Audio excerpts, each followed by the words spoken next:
a day in my life as a bus crew. Tara, sama sa biyahe namin. Araw para lang Martes. At nandito kami ngayon sa Dagupan Terminal na nakapila. At ayun na nga po, nakapila po tayo. Yung biyahe po natin ay biyaheng Cubao, via Tiptex, via Marquee. Ayan. At yun na nga mga idol ko ay nagtatawag na po tayo ng mga pasahero. Ayan, at ang nagpapakita naman ang inyong kuyang. Ayan mga idol, at kasalukuyang nasa po tayo ngayon, Dagupan Terminal, at ayan na nga po, patawag-tawag na po tayo. At ayan na nga ho, mga idol ko, nakipagmartes na naman ako sa aking driver.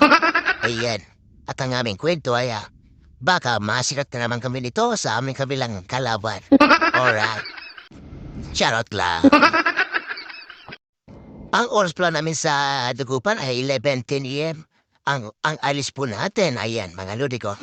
Big shoutout nga pala dyan sa mga kabady ko dyan na biyahing Dagupan, biyahing Alaminos, biyahing Tugigaraw, biyahing Cabanatuan, biyahing Tarlac, at biyahing San Carlos.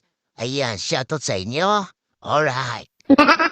At yun na nga po mga idol ay pinaris na po tayo ng ating dispatcher. Ayan. At 11:10 a.m. na nga po at alis na po tayo. Ayan at magpapatros na po tayo mga ludi ko mga idol.